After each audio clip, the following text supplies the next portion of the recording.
Welcome to the Deep Dive. Today we're digging into a really fascinating and pretty controversial case from 1930s England. That's right, the conviction of William Henry Podmore for the murder of Vivian Messiter. We've got some source materials here, reports, details on the crime, the investigation. And the public reaction, which was, well, quite something. So our mission, if you like, for this deep dive is to unpack how the police and early forensics built this case. Yeah, how they got a conviction, despite, a lot of people really doubting it at the time. We want to see what these old documents really tell us. Okay, let's jump right in. Southampton, January 10th, 1929.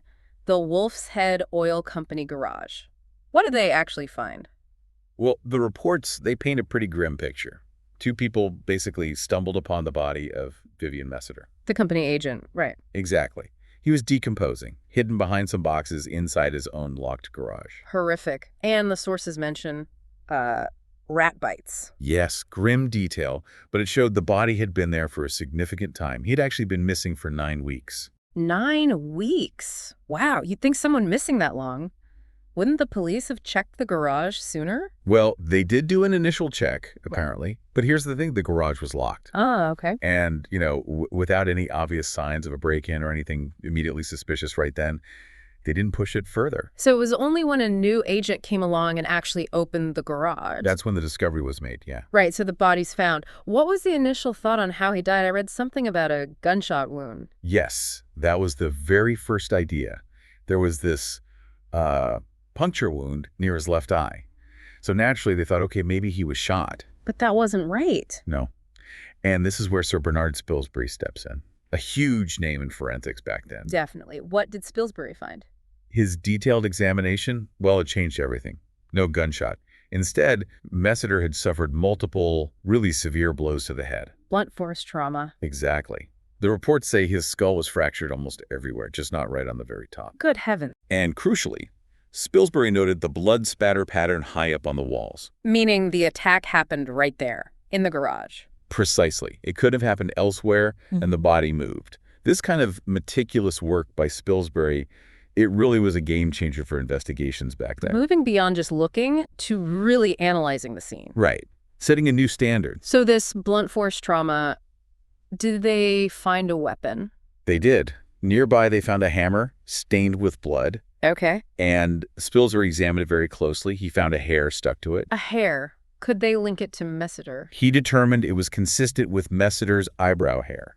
Now remember, this is pre-DNA. Right, so it's microscopic comparison, not like today. Exactly. Less definitive, but still combined with the skull fractures. It pointed strongly to the hammer being the weapon. Spilsbury concluded it was. Yeah. Wielded with considerable force, too. Okay, so they have a potential murder weapon. Now, who used it? This leads us to William F. Thomas, doesn't it? It does. Among the papers at the scene, they found this reply to an ad Messiter had placed for local agents, signed William F. Thomas. And someone had tried to destroy it. Yes, quite clumsily, it seems. Poured oil on it. Stamped all over it with something. Like a desperate last-minute attempt to hide it. Did it work? Not entirely. The police managed to make out the name and trace this William F. Thomas to a builder in Wiltshire. And what did they find out about him? Well, turns out a man using that name had recently vanished. Apparently, he'd done a runner after pocketing wage packets meant for other workers. An embezzlement. Yes. And not just that he was already wanted for fraud up in Manchester. Same kind of thing, embezzling from a previous employer. Okay, so this Thomas is looking very suspicious. Did they track him down? They went to his lodgings, or he'd been staying, and it seems he left in a real hurry. Left things behind. Lots of things. Personal items, clues. Enough for the police to figure out that William Thomas was actually William Henry Podmore. The man wanted for the Manchester fraud. The very same one. Suddenly, he's their prime suspect for Messiter's murder, too. And they connect Podmore directly to Messiter. Yes, they established Podmore had actually been working for Messiter as his assistant. Right. But even with all this, they didn't charge him with murder straight away? No, not yet. It was still circumstantial, Strong, but maybe not enough for a murder charge at that point. So they went for the easier conviction first. Seems like it. They focused on the Manchester fraud warrant. Podmore was convicted and got 6 months in prison for that. Okay, so Podmore is inside, but the police are still working the murder angle, and then a receipt book becomes important. This is a great example of just meticulous police work. An oil sale commission receipt book belonging to Messiter's business. What was special about it? Well, someone had torn out the top sheet of one section, but by carefully examining the page underneath. Indentations, like from the writing above. Exactly, they could see the impressions. And these showed Podmore had been logging sales to customers who didn't exist. Ah, so phantom sales to claim commission he wasn't owed. Precisely. Accounting fraud, basically. Yeah. Creating fake records. And the police theory was That Messiter must have found out about this scam. He confronted Podmore. And Podmore panicked. That was the idea. He's already wanted for fraud elsewhere. Now he's caught red-handed again. The fear of serious jail time. Might have pushed him to violence, using the hammer. That became the prosecution's narrative, yes. Now, while Podmore was serving that first sentence for fraud, didn't he admit to something related to Messiter? He did. He admitted stealing some money from Messiter, separate from the commission fraud. That actually got him another 6 months tacked onto his sentence. But the really explosive part came later, didn't it? During his second stretch inside. Yes, and this is where the case gets, well, really debated even today. 2 fellow prisoners came forward. Saying what? They claimed that Podmore, during this second prison term, which was about 14 months after the murder, had confessed the whole thing to them. Confessed to killing Messiter. Jailhouse confessions. Always tricky territory. Very tricky. People are often skeptical, worried about inmates perhaps lying to get favors or reduced sentences, especially back then, maybe less scrutiny. But the police now had the receipt book evidence, the earlier clues connecting Podmore, and these alleged confessions. Right, enough to finally charge him with murder. His trial started in March 1930. What was the atmosphere like? Public opinion? From the sources, it sounds like public feeling was running pretty high against Podmore. Understandable, given the brutality. Yes, the sheer violence of the attack, hitting someone repeatedly, even when they were likely already unconscious, that really horrified people. The media focused a lot on the hair evidence, I gather. They did. It was quite sensational.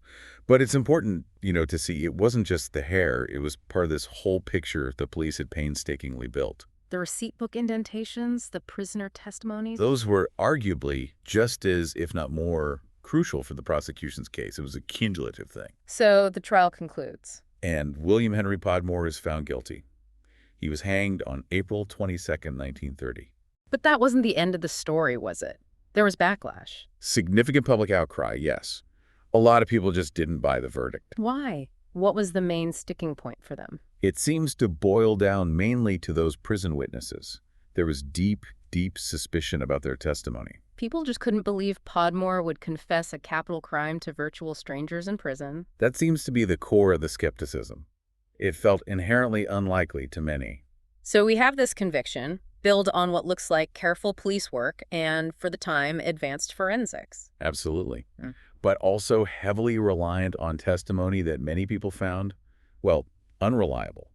It leaves this lingering question mark. This whole deep dive really shows the layers in these old cases. It really does. You see the importance of just dog investigation, paying attention to tiny details like those receipt bookmarks. And the beginnings of forensic science making a real difference. Yeah, even early techniques like hair comparison played a role. Yeah. But it also throws that controversial aspect into sharp relief, relying on testimony that frankly makes people uncomfortable. And you have to wonder, with 1930s forensics, how certain could they really be? How does that compare if we look back now? Definitely gives you food for thought. Yeah. And it makes you think, doesn't it, about public opinion in these big cases, even when the evidence seems to point one way. Right. How much does that public feeling of guilty or innocent shape how we remember the case, how we view the justice system itself long after the fact? That's a powerful force. Something to definitely mull over after digging into the Podmore files today.